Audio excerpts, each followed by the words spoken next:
as a woman or just in general have more courage and talent that most of us give ourselves credit for. It's just a matter of tapping into that. And once you find that passion, your talents evolve.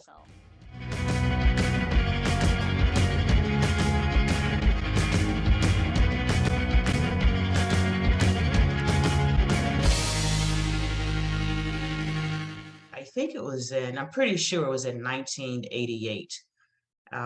I was on active duty for about 4.5 years, had gotten out, found the love of my life, and we got married and planned to live happily ever after. And I stayed in the reserves because I just thought it was a good thing to do, just not being full time, staying connected to the military, being in the military, growing up in a military family. It was my life. And I was married to a military officer. So I got off active duty and got married, had kids, and we both were assigned to attend a course at Fort Leavenworth, Kansas. And what's interesting about Fort Leavenworth, Kansas is now the home of the 688 Monument in Buffalo Soldier Park. But this is in 1988. Hadn't heard of the 688. I was younger than I am now, and two kids, and we head off to Fort Leavenworth, Kansas. And I decided to go to Command and General Staff College as a reservist. When we got out there, my husband became ill. Long story short, he was diagnosed and dead in 6 months. Um, I was able to graduate from the course. He dropped out of the course. So here I am now. I have planned this perfect life. I will get off active duty, get married, stay in the reserves, and just be a part-time soldier and support the career and work when I feel like it, take care of the family and so forth, because I knew we'd be moving a lot. So when I was in Command and General Staff College, um, I stayed in the course because he said, "Hey, look, if I don't make it through this, you're going to have to step up and take care of the family."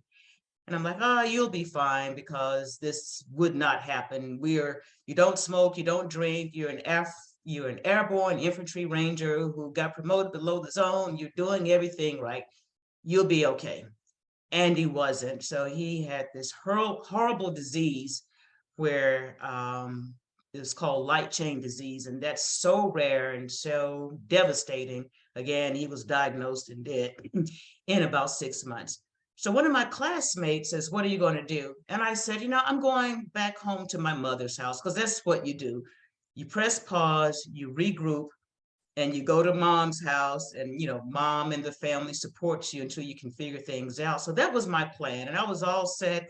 I argued with this my classmate, not really argued, but just had an intense debate saying, "Okay, I'm not going back on active duty. I'm not going to go through all that stuff that I did as a second lieutenant, living in a motor pool, which is a vehicle place that's dirty and nasty, and doing things that you do in the Army." I was done. So he calls me to press pause. He says, "Look, you don't need to do that." I'm like, "What do you mean? I cannot go back in the Army."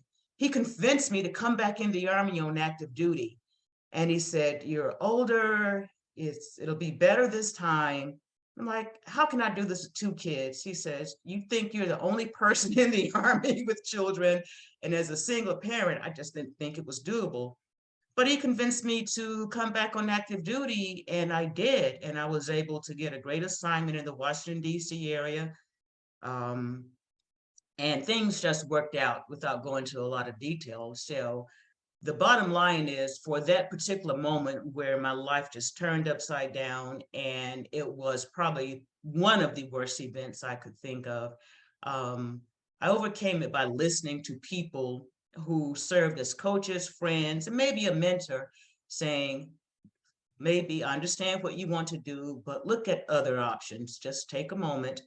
And I was able to do that. And I'm glad I listened, because it opened up opportunities and doors and actually gave me a platform that I'm using now, not only to talk about military families and just sharing, great stories about soldiers. So that is my story. The bottom line is, I think just pressing pause and listening, and maybe not making a decision at that moment, but just stepping back and consider we call in the military other courses of action, you know, because yours is not the only one. So that's my horrible story, the struggle, but I'm here, I'm doing okay, and life did go on.